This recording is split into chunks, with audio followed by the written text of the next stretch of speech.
Hi, everybody. David Nour. I want to welcome you back to another episode of the Sales Community's Tech Sales Insights Live. You might notice that my partner in crime, Randy Seidl, is missing in action today, and there's a good reason for that. His son is pitching in the ACC baseball tournament, so he sent his apologies. But I'm elated to be joined by Meaghan Sullivan, who's head of the global partner organization at SAP. Hello, Meaghan. Hi, how are you? I'm great, thanks. It's good to have you. For our audience who may not know as much about you, could you kindly start with a few minutes about your professional background, where you've been and what you've done today? Yeah, of course. Let's start with Go Duke. I'm, sad to not have Randy here, but I'm excited for his son, and hopefully they knock it out of the park, as they say today. So happy to be here. I run the global partner ecosystem team here at SAP, along with the mid-market business, both direct and indirect. So we got lots of action going on here. I've been at SAP for coming up on 9 years, and I've been in and around the channel for, about 20 years now. So done lots of startups, big companies, all sorts of things in between. And you were at HP before this? I was at HP before, and that's how Randy and I know each other. That's right.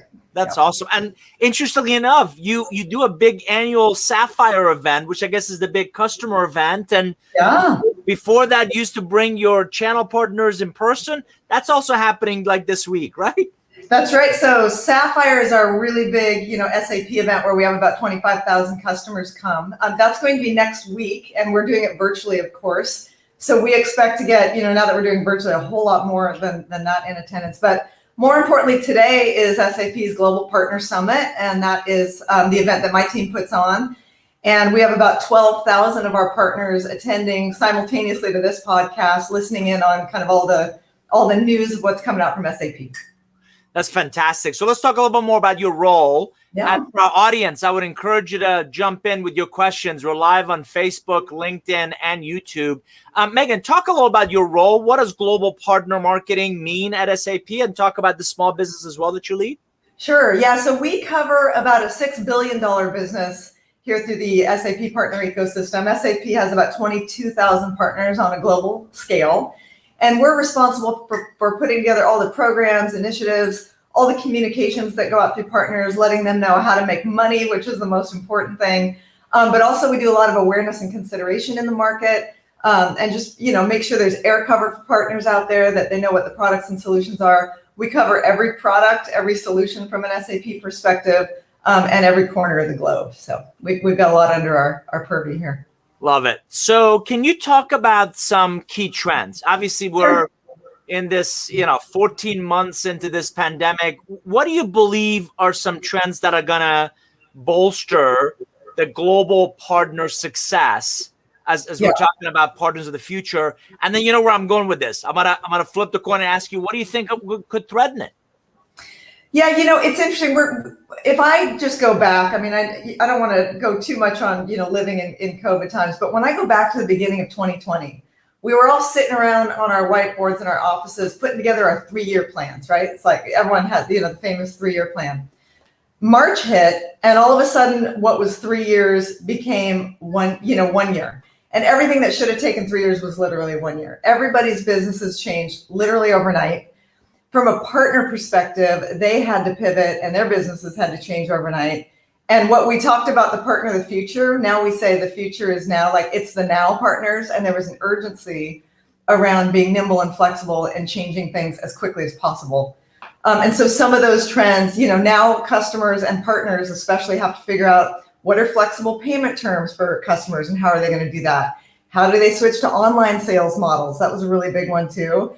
And how do I have intelligent operations now? And how can partners play a role in getting customers, kind of those 3 areas? Because everything just totally changed.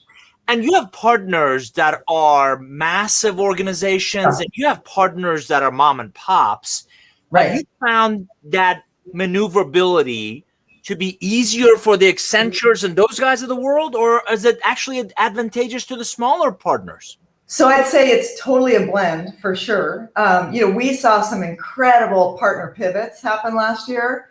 That was just amazing. We had a whiskey company in the small, medium business sector, a partner that, they were producing whiskey, this customer was.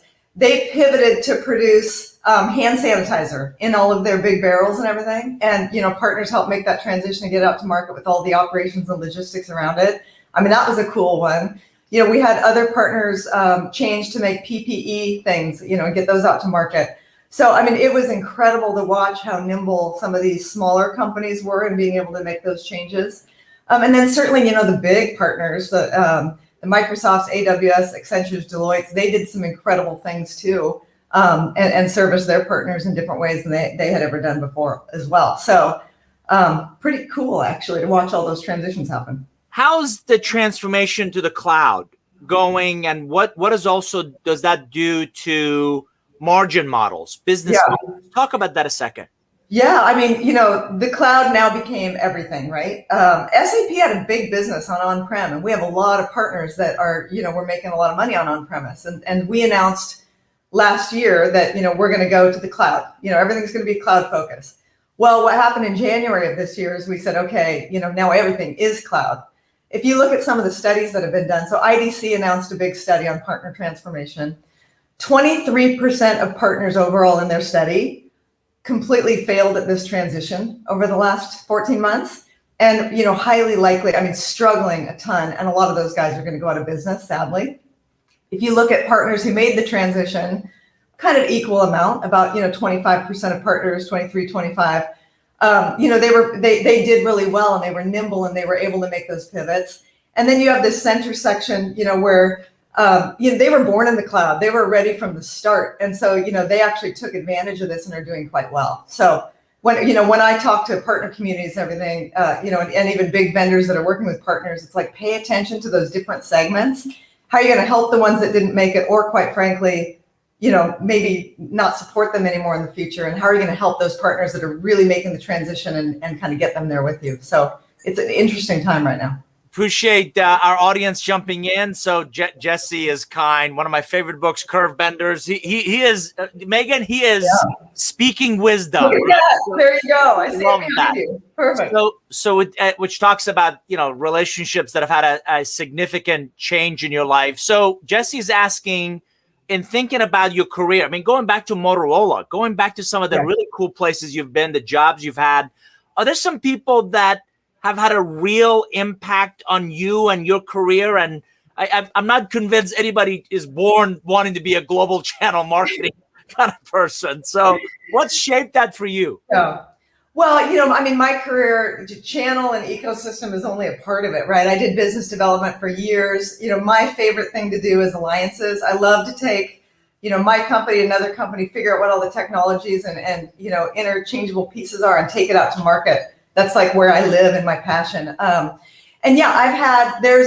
We talk about in careers, there's people who mentor you, which are great. And then there's people who sponsor you, which is rare. And I have been so fortunate in my career to have a couple people that have sponsored me and taken me along to different companies along with them. And that's, it's been extraordinary how that has grown my career. And now I try and really pay that forward. I see the talent in my organization and pick a couple people to sponsor, and I've done that to pay it forward as well. I love that. Mentors are great. Sponsors are rare. Why do you believe that's the case? Well, because I think everyone can have a mentor. I think you can go and ask somebody to mentor you.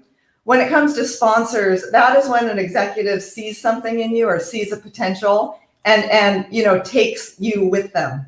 And they, voluntarily start mentoring you. They take you to the next company. They really allow you to rise with them.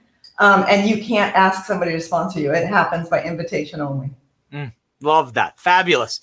So what are, again, what I love is you've got such a broad background from strategy to alliances. You've seen a lot over the years. Yeah. I'm always curious, are there some attributes that you recognize early on, Meaghan, that are predictors of a successful channel marketing, channel management professional? Because what you're trying to do is you're trying to drive results by influencing other people to kind of get there, right? Yeah. Well, I think, outside the channel marketing question, we've taken a channel, just ecosystem in general. So much of what we do in this business, David, is relationships. It's about, and business development, which is why I love it, is about two people coming together, finding common ground, a little bit of give and take, You both win together. And I've really enjoyed that for sure.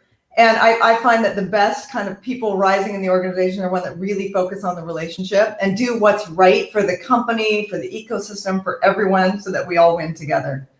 So how do you do that early in your interview process? Or how do you do that early in your coaching and mentoring process of that next generation? So one of my favorite age categories to mentor is early talent. I just have a huge passion around early talent. And when I get an employee that comes in and I can see that they're really passionate about customers and passionate about partnerships and doing the right thing, those are the ones that I typically kind of have my eye on. And it's also the ones, quite frankly, that, volunteer or pivot to do anything the company needs them to do. It's like, sure, I'll take that on. Or more importantly, what this early talent does is, not to age us too much, but they know a lot more than we do, especially those millennials when that first came in, 10 years ago or whatever. They have a lot to teach us. And so really kind of listening to what they had to say and grand, big ideas that we take forward into our organizations that I couldn't have come up with before. So I love the innovation they bring. I love that idea of reverse mentoring. It's amazing. Totally. Certainly, what we can certainly guide them in their journey, but also what they can teach us. So we've got a question from one of our mutual friends. Frank Roush wants to know, how do you define success in channel marketing? Can you comment on some key KPIs? Yeah, well, hello, Frank. And we were reminiscing about you in the Randy Seidl HP days. All good, Frank. All good. We love Frank. So how to measure channel success? Certainly revenue, obviously, is going to be, number one. But I think there also has to be participation and how much skin in the game is a channel partner going to do with a certain company. And especially from a marketing standpoint, a lot of partners don't invest a lot in marketing. And so they really depend on SAP as a vendor for us to kind of do a lot of that partner-led demand or the SAP-led demand generation with them. But when I get a partner that's going to go in with me, hire some resources, put some marketing dollars behind it, they're the ones, quite frankly, that are showing more success by, and in this new customer buying journey in the cloud, you got to get way ahead of it with digital marketing. So those, we look at that heavily. So Randy and I and a lot of our previous guests have had some really interesting conversations, Meaghan, about what a challenging year it's been because marketing hasn't had the trade shows. You didn't have Sapphire. Yeah.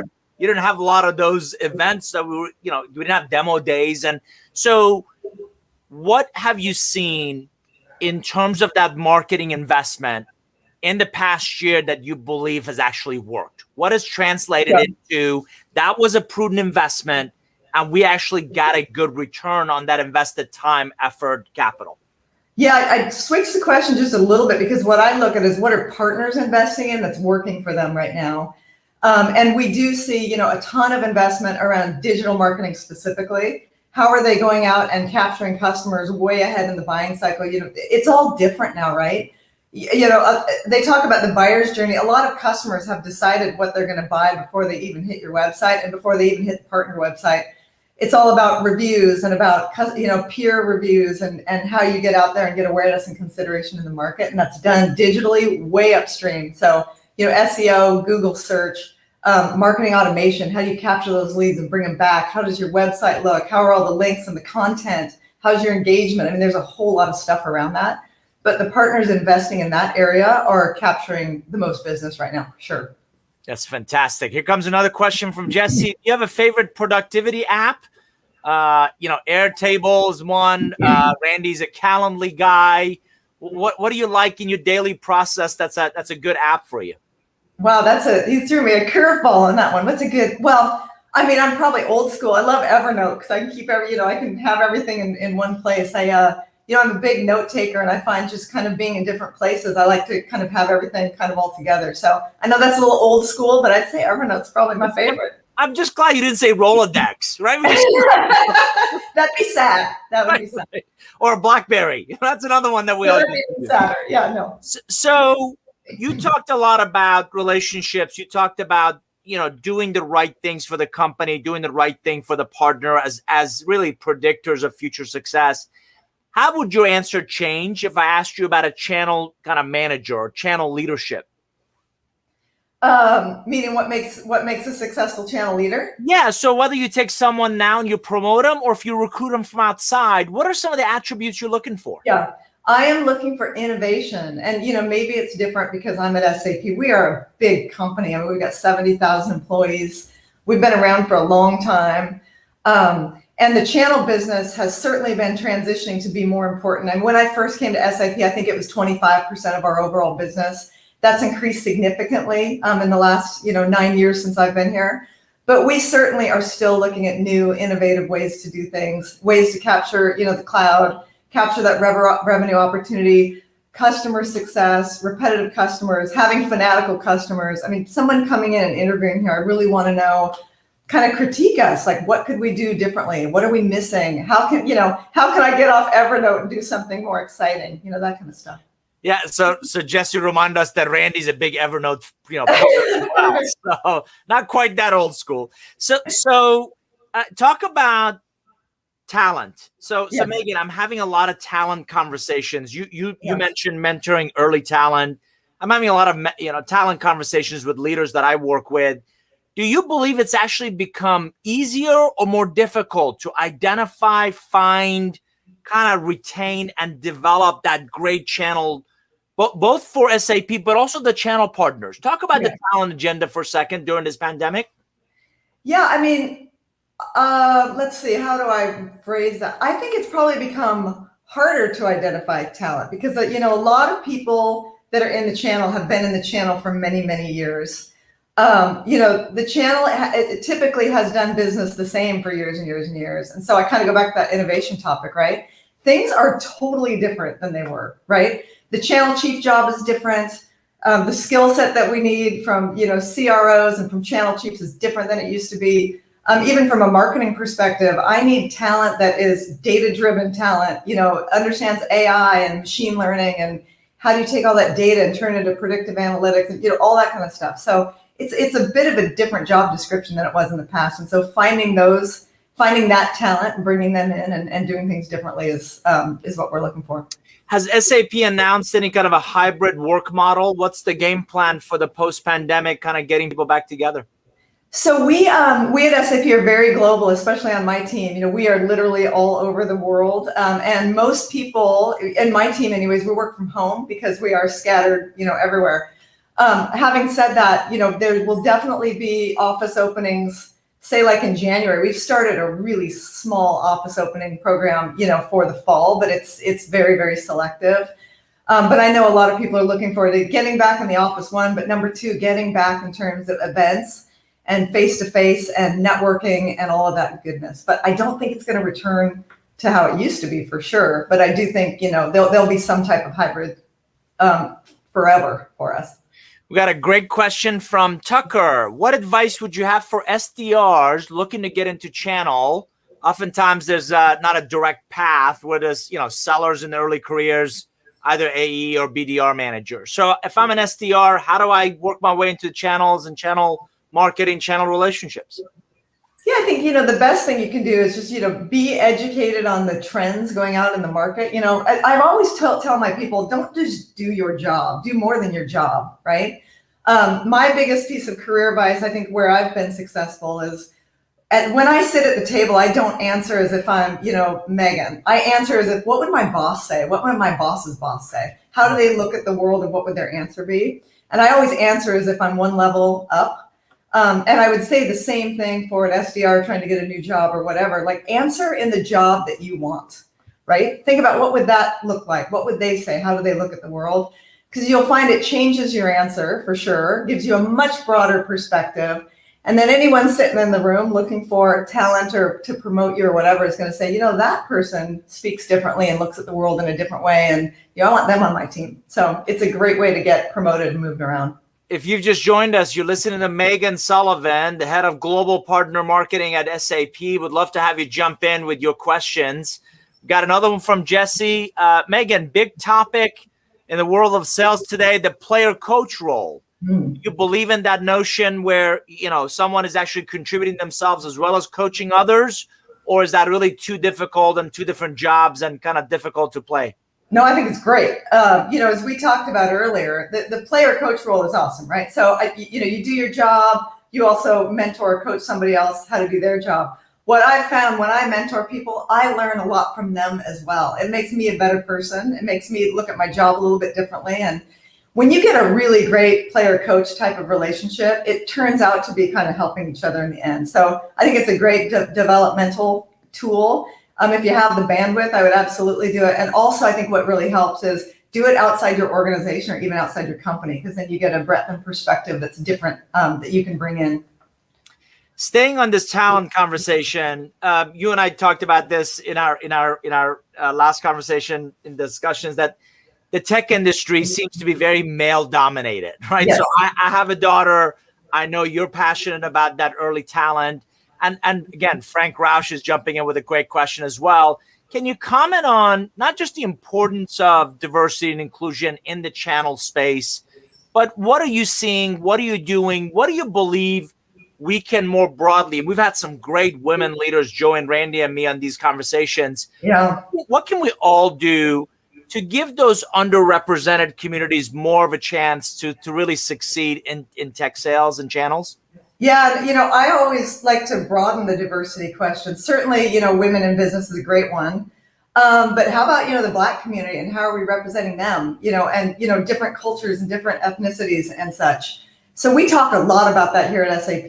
We're really big on diversity. I'm really fortunate. I work on a team that, we have a lot of women on our team, and that might be I think in channel marketing in general, marketing tends to have more women. But I do find when you have a room full of people, men and women and different cultures and ethnicities combined, you get a very different perspective and different answers and, different kind of ideas floating around. So I think it's super important. And there are a lot of phenomenal women out there, even in channel marketing today, that would love to make that transition to sales. That's a hard thing to break into. I think you're right. I think especially in a sales organization, in the channel, there are very few women. I see a lot in marketing, but not so much in sales. So, how do we help those women make that transition and support them in? Love that.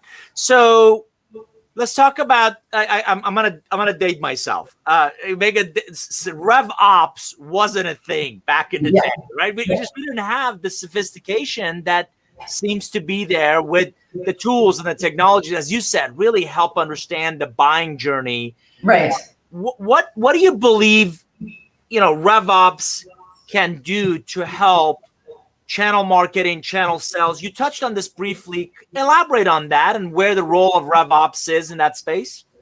Well, I think as we transition to the cloud, and a lot of companies already have, it's not about that, that one sale that's going to get you there. It's about the revenue opportunity, the reoccurring revenue, capturing that customer over and over and over. The only way to do that, I believe, is, one, relationships, and having really strong relationships. 2, customer satisfaction. Are you providing absolutely excellent customer satisfaction? And 3, all the digital marketing tools and tactics to continue to capture that revenue moving forward. And to your point, we never had a way to measure that before. Now we need to have flexible payment terms. We have to have ways to measure it. We have to have ways that, to comp our salespeople on it, to comp our partners on it. There's a whole bunch of new stuff that has come in that is, that's king right now. So talking about that, I think that the channel publications talk a lot about the really successful channel partners are doubling down on service. Yes. We are elevating just this, not just okay, not just mediocre, but an exceptional service kind of end to end. Give us an example of where you're seeing that and how is that making a difference between a channel partner that comes in and they might be capable, they might be competent, but they get out competed because somebody else is delivering just an exceptional service experience. Well, I think as we talk about channels of the future and transformation, the successful partners and the ones that are going to make the most money and be around the longest are the ones that are putting service first, quite honestly. It used to be kind of resale was, number one. Now I think we have this, we call it the compound partner model here, where you got to do resale, you have to have service and service leading.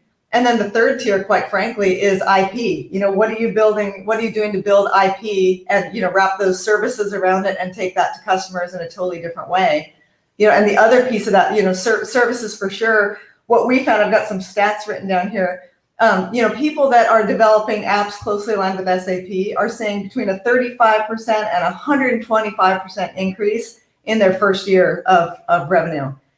So the margin they get, the exponential growth they get by doing that, wrapping the services around it. And they're the ones that are winning right now, for sure. And if partners aren't looking at that, they really need to be. Can you give us an example of who's doing this really well? And we've got a lot of partners that are doing it well. We, over in our Global Partner Summit, which is concurrently running to this podcast as well, we've got a lot of partner showcasing, going on right now that are doing that. So, I'd encourage people to go take a look at the partner showcases going on over there. That's fantastic. Yeah. So let's talk about role of my perception is SAP for a long time has been a direct kind of organization, right? So talk about the role of marketing and channels and sales in that really successful go-to-market, particularly what we've learned through this pandemic and how channels can make a huge difference in that success. So talk about the role of marketing and direct sales with the channel partner relationships. Sure. The most successful channel companies figure out how to have those rules of engagement between direct and indirect sales, right? And it's all about how you comp the salespeople and, what's in their pocket to incent them to work together, for sure. When I first came to SAP, we were a channel company, but we were still ramping up in terms of what that, importance looked like. As I look at, just to kind of go back to stats and how the year has changed, we just released our Q1 earnings, and our indirect business outpaced our direct business for the first time ever. 65% of the deals that were brought into SAP in Q1 were through partners. And so I'm super excited about this because I think the ecosystem has never been more important in our industry as a whole than it is now. Because, if you look at the deals and how complex they are and what customers are actually looking for, it's many, many solutions put together. It's not just one particular company. And so the ability for partners to aggregate and bring that together, and for multiple partners peer-to-peer put those sales together and come together, and for marketing to play a role to kind of put all the wrappings around that, it's a more complex model than it's ever been before. But it's also, we have just a phenomenal opportunity for ecosystem, now. Unfortunately, COVID happened, but fortunately, I think it's going to bolster the ecosystem in a way that never would have happened before. Meaghan, that's amazing that 65% of deals came through the indirect. What do you attribute that to? Well, as I talked about, I think customers are putting things together differently now, and so just going to one company to make that happen, isn't really satisfying for them anymore. And they can't get that holistic thing from just a direct sale. They've got to go out and find a partner that is going to have the expertise to wrap the IP around it, put all the services around it, as we talked about, which is super important. Bring together other, solutions into that as well, and put the whole solution together for customers. I think it's just different. I think customers are looking for exceptional service. They're looking for exceptional relationships, and partners are doing a phenomenal job of bringing that to them, very much with their regional expertise, and all of the, the industry expertise that they can put on that, and be dedicated to them. Do you believe the partners who don't do that? I love that three-legged stool you mentioned, right? So you got to resell, but service first, resell, and wrap IP around it. Those that either can't or refuse to do that, you think they'll remain relevant? No, I don't. And I think for years we've been talking about, and I will admit it, for years we talked about, the channel is transitioning, cloud is everything. It goes, I'll date myself. When I was back at Veritas, it was utility-based computing. Remember that? You pay for what you use. SaaS is really not all that different, right? It's still kind of in that same way. But, again, I think with all these, the new ways that customers are wanting to buy things and needing, to do online sales, needing that intelligence within their business, the intelligent operations, that is all going to be brought to you by, these excellent partners, services and solutions wrapped together. So, I think partners need to go there. So you've got a fan in Sherry Johnson. Thanks for jumping in. Hi, Meaghan. Love your work. Followed a few of your marketing discussions on data. Mega fan, right? SAP has basically ran the board on one of the best global places to work everywhere. How do they do it? I love that. Oh my gosh, that's great. And so Sherry, payment is coming your way. I was going to say Sherry is my new BFF. Sherry. No, thank you for saying that. I am super proud to work at SAP. It is a phenomenal company. I am, if you look at my LinkedIn and my resume, I'm a classic company hopper. I'll do about 4 years. I get bored. I move on to the next one. I found a real home here at SAP. I think, really smart people, which is great. but a company that truly cares. I mean, just by way of example, what they did for us during COVID and that transition, and all of the aid and the help we're giving to India right now in the middle of this crisis, what SAP does on a kind of a global social responsibility scale is absolutely phenomenal. And they really huge attention to mental health for their employees as well.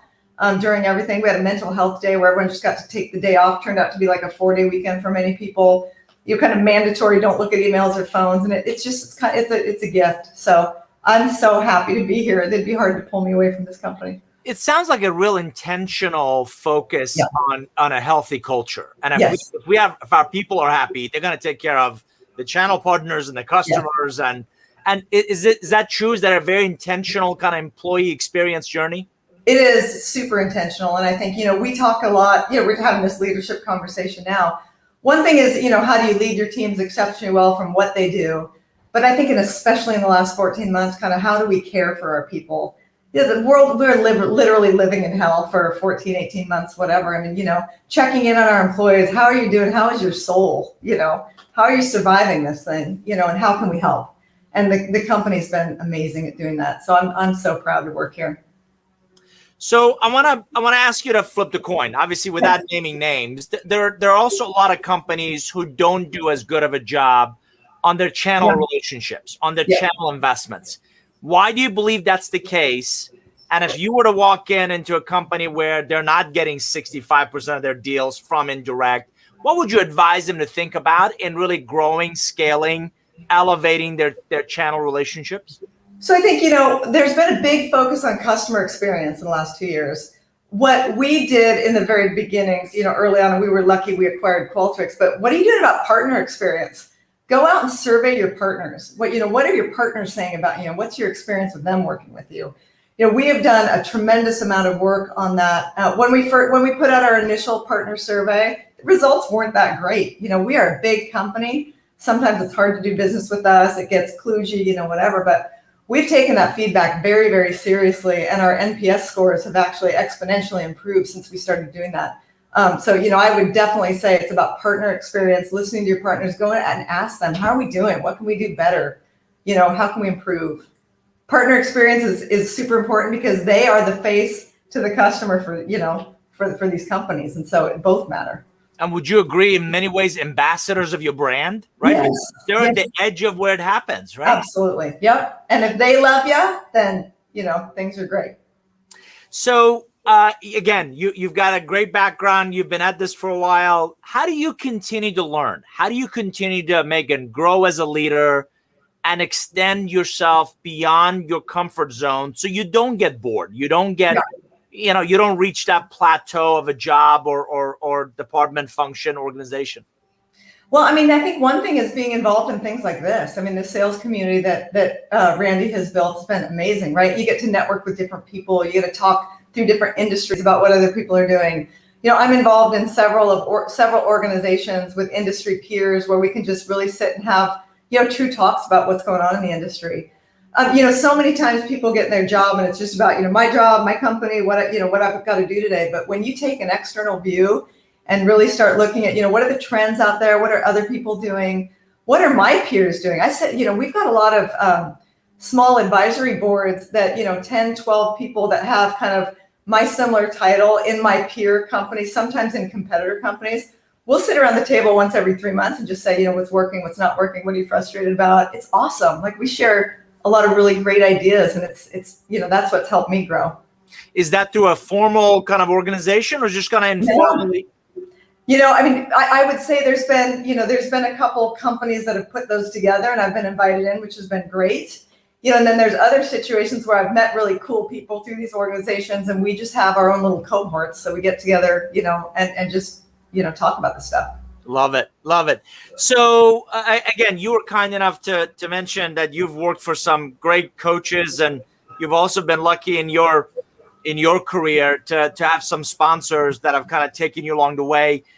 Is there some coaching, Meaghan, or advice that maybe you got throughout your journey that you believe have had a profound impact on not just helping you with a short-term performance, executional result, but really shaping the manager, the leader, the executive that you've become?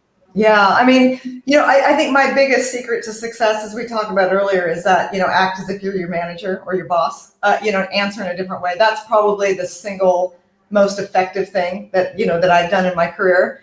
And it's really allowed me to get promoted. It's allowed me to be taken to other companies with people. I mean, that's all been really great. I think the other one I love is 20 seconds of courage is the other thing I love to talk about. So, to get that raise, to get that promotion, to get that, new job, whatever, you got to ask for it. Women typically are we're really worse at asking for it than men, but I think, it's applicable in both ways. Like, just have 20 seconds of courage to ask for it. The worst thing that can happen is they say no, but hey, at least you tried. And in many of my cases, when I've asked for something or wanted something or pitched a new thing in that 20 seconds, I've actually gotten it. So, have the 20 seconds of courage. Another great question from Sherry, and I would encourage our audience to jump in with questions. So you have experiences both at startups and large company. She's trying to decide between startups and large companies. What made you decide for these larger companies, and are there some advantages, pros and cons of the two? Yeah, so I've worked at, I think 3 startups and many large companies. I'm obviously a large company gal now, and I love it here. Totally different world. The advantages of a startup, which I loved, is that you get to sit and see absolutely every single organization end to end in a company and how it all works together. That was a tremendous training ground for me to kind of see how a company functions, which is great. You get a share in the equity of the company, especially if they're successful, then it's, fantastic. And you get to literally do a little bit of everything. And I think that's exciting. There's a buzz and an energy, a lot of that stuff that you wouldn't get at a big company. On the flip side, at a big company, you get the brand, you get the volume behind it. I love all the zeros behind the revenue at the big companies. Anyone will take your call, if you got a business card with a big company logo on it.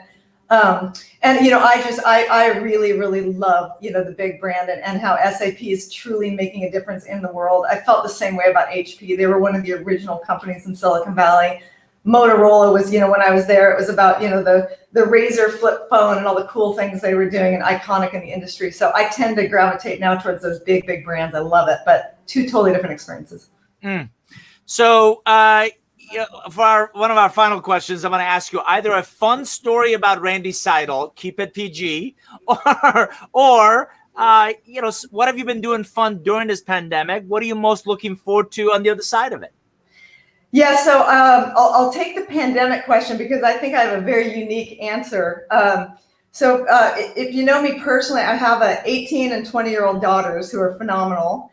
And in the pandemic, I had a baby. So, why not throw that into the mix? So I had a lot of fun with that. So, I truly believe no matter how old you are, where you are in your career, you can design your own life. And so I've taken the road less traveled, and that was what I did during the pandemic.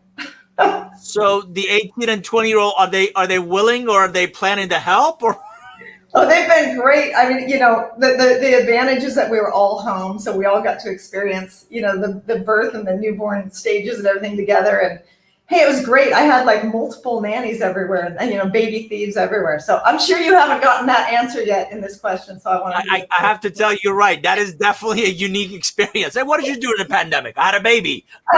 Because why not? Yeah. So for our audience, if you joined us late, you've been listening to Meaghan Sullivan, head of global channel marketing for SAP. And Meaghan, I want to thank you for the gift of your time and your insights. And Sherry says the same. Congrats on not just your success, but also the new addition to the family unit. Thank you so much. Yeah, the next channel marketer at SAP, we're going to groom him. I love it. So for our audience, if you haven't had a chance to check it out, Randy Seidl and team at Sales Community have a fantastic 30-day trial. He loves to call it a no-brainer. Come join us, salescommunity.com. We also have some great guests coming up in the next several months. I hope you'll join us every Wednesday, typically at noon Eastern. Come join us at these channels. We'd love to have you. Meaghan, thanks very much, and we'll see you soon. Thank you so much.